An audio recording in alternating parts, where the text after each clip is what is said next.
Sahabat Fresh Juice dimanapun Anda berada, sesaat lagi kita akan mendengarkan Fresh Juice Jumat 30 Juli 2021 bersama Pastor Pionius Hendy OFM Cup dari Sydney, Australia. Selamat mendengarkan.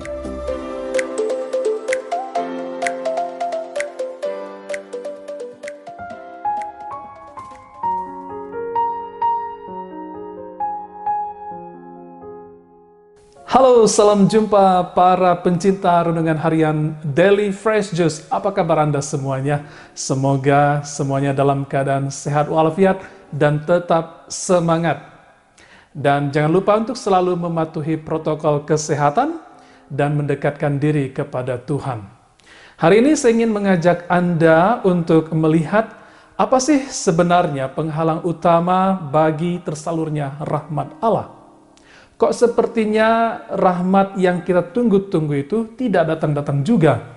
Atau sepertinya mandek, jalan di tempat. Lalu bagaimanakah cara menjaga agar rahmat Allah itu tetap mengalir terus laksana air dalam kehidupan kita? Untuk menjawab kedua pertanyaan ini, mari kita renungkan Injil Matius bab 13 ayat 54 sampai dengan 58. Kita baca dulu Injilnya bersama-sama. Tuhan bersamamu. Inilah Injil Yesus Kristus menurut Matius. Pada suatu hari, Yesus kembali ke tempat asalnya. Di sana, ia mengajar orang di rumah ibadat mereka. Orang-orang takjub dan berkata, "Dari mana diperolehnya hikmat itu? Bukankah dia itu anak tukang kayu? Bukankah ibunya bernama Maria dan saudara-saudaranya Yakobus, Yusuf, Simon, dan Yudas? Dari mana diperolehnya semuanya itu?" Lalu mereka kecewa dan menolak dia. Maka Yesus berkata kepada mereka, "Seorang nabi dihormati di mana-mana, kecuali di tempat asalnya sendiri dan di rumahnya." Karena ketidakpercayaan mereka itu, maka Yesus tidak mengerjakan banyak mujizat di situ. Demikianlah Injil Tuhan.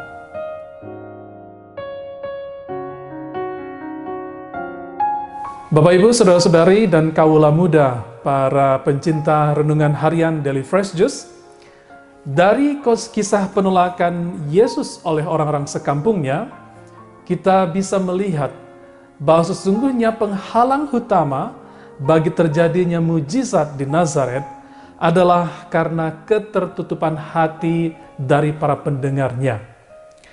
Realitasnya, hal ini bukanlah hal yang baru, melainkan menjadi tendensi dan kecenderungan kemanusiaan kita sepanjang masa.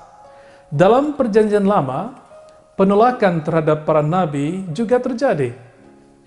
Ingat saja apa yang terjadi dengan nabi-nabi besar seperti Yeremia yang hendak dibunuh dengan cara dimasukkan ke dalam sumur, ataupun Musa yang diprotes oleh bangsa Israel di padang gurun. Daud yang ingin dibunuh juga oleh Raja Saul, namun kemudian diselamatkan oleh Yonatan. Dan banyak lagi contoh nabi-nabi yang dibunuh oleh bangsa Israel itu sendiri. Contoh-contoh ini hendak menunjukkan bahwa para nabi memang sering tidak dihargai, bahkan ingin dibunuh oleh bangsanya sendiri. Inilah penghalang utama bagi mengalirnya rahmat Allah, ketertutupan hati pada rencana Allah. Dalam konteks bacaan Injil hari ini, ketertutupan orang-orang di Nazaret kiranya bisa dimengerti. Mereka menutup diri pada pewartaan Yesus karena mereka mengira bahwa mereka mengenal siapa diri Yesus.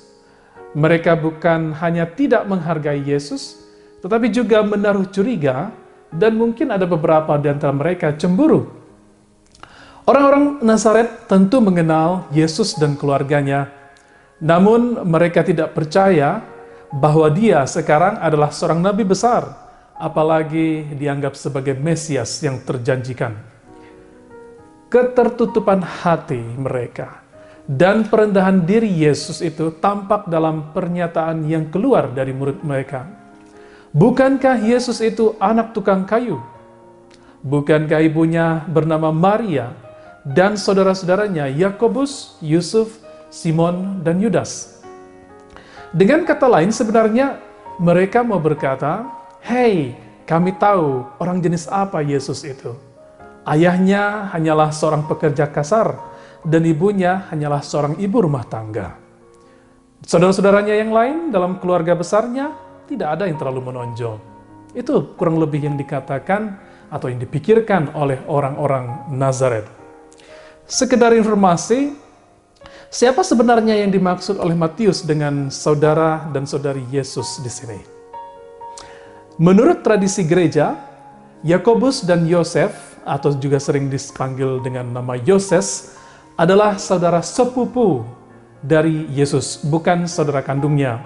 Karena kalau kita lihat dari terjemahan bahasa Yunaninya, adelphos, itu berarti saudara, bisa berarti dua, saudara secara fisik maupun saudara secara spiritual.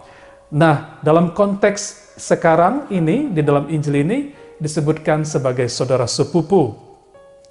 Ini ditegaskan oleh Santo Hieronymus yang hidup pada abad keempat dalam bukunya Treatises The Perpetual Virginity of Blessed Mary against Helvidius nomor 14. Dia menegaskan bahwa Yakobus dan Yosef atau Yoses adalah anak-anak dari Maria yang lain, yaitu Maria Kleopas, bukannya Bunda Maria, Ibu Yesus.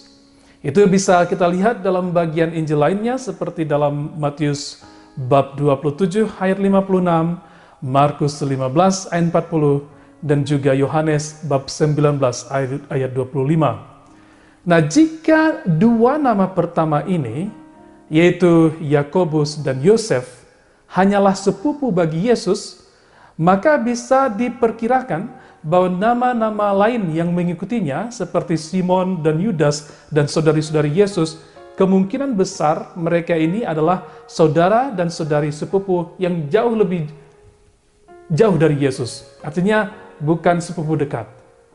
Nah, itu sekedar informasi kecil. Nah, kembali ke inti pembicaraan kita, sebenarnya tema utama yang ditegaskan dalam bacaan Injil hari ini adalah bahwa ketertutupan hati dan penolakan Yesus sebagai Mesias hanya akan berakibat pada tidak tersalurnya rahmat Allah kepada mereka yang memerlukannya. Karena mereka menutup diri terhadap karya keselamatan, maka rahmat Allah juga tidak disalurkan kepada mereka dalam porsi yang seharusnya. Kisah penolakan orang-orang Nazaret terhadap Tuhan Yesus bisa saja masih terjadi dalam kehidupan kita, bahkan sampai saat ini. Kita sering menolak untuk menerima rahmat Allah yang ditawarkan dalam kehidupan kita. Misalnya menyediakan waktu untuk berdoa setiap hari agar senantiasa diberikan kekuatan rohani, atau rutin menghadiri misa kudus secara online atau live streaming mass agar bisa melakukan komuni kerinduan di tengah-tengah lockdown atau PPKM seperti saat ini. Namun, lihatlah betapa sering kita melupakan atau dengan bahkan sengaja menolak saat-saat kudus bersama Allah dengan banyak alasan yang kita buat seolah-olah logis. Ya kan? Ini menandakan bahwa kita sering menolak rahmat Allah dalam kehidupan kita. Kunci tersalurnya rahmat Allah tidak terjadi melalui sikap apatis, apalagi sarkastis, melainkan pistis, yakni kemauan untuk membangun iman yang kokoh dalam aneka badai kehidupan.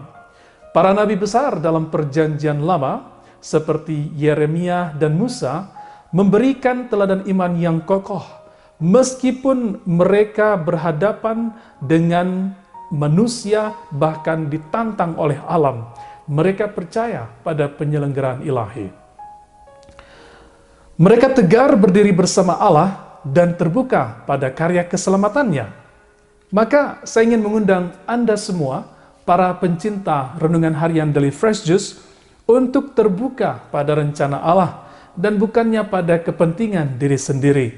Sebagaimana tertulis dalam kitab Nabi Yesaya, sebab rancanganku bukanlah rancanganmu, dan jalanmu bukanlah jalanku. Demikianlah firman Tuhan dalam kitab Nabi Yesaya bab 55 ayat 8. Marilah kita selalu memberikan yang terbaik.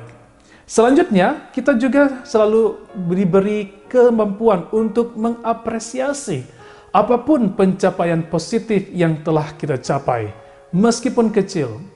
Kegagalan orang-orang Nazaret terjadi karena mereka tidak mengapresiasi kesederhanaan, melainkan hanya mencari tanda-tanda besar. Sebagaimana halnya biji sesawi yang kecil bisa menghasilkan pohon yang besar, demikian juga hal-hal kecil dan positif yang kita kerjakan dengan penuh cinta kasih akan sanggup menghasilkan sesuatu yang luar biasa bagi Allah dan manusia. Hidup ini hanya akan menjadi berarti jika kita gunakan demi kemuliaan Allah dan kita bagikan kepada sesama yang memerlukannya. Tuhan memberkati kita. Amin. Sahabat Fresh Juice, kita baru saja mendengarkan Fresh Juice Jumat 30 Juli 2021. Terima kasih kepada Pastor Pionius Hendy untuk renungannya pada hari ini. Sampai berjumpa kembali dalam Fresh Juice edisi selanjutnya. Jaga kesehatan dan salam Fresh Juice.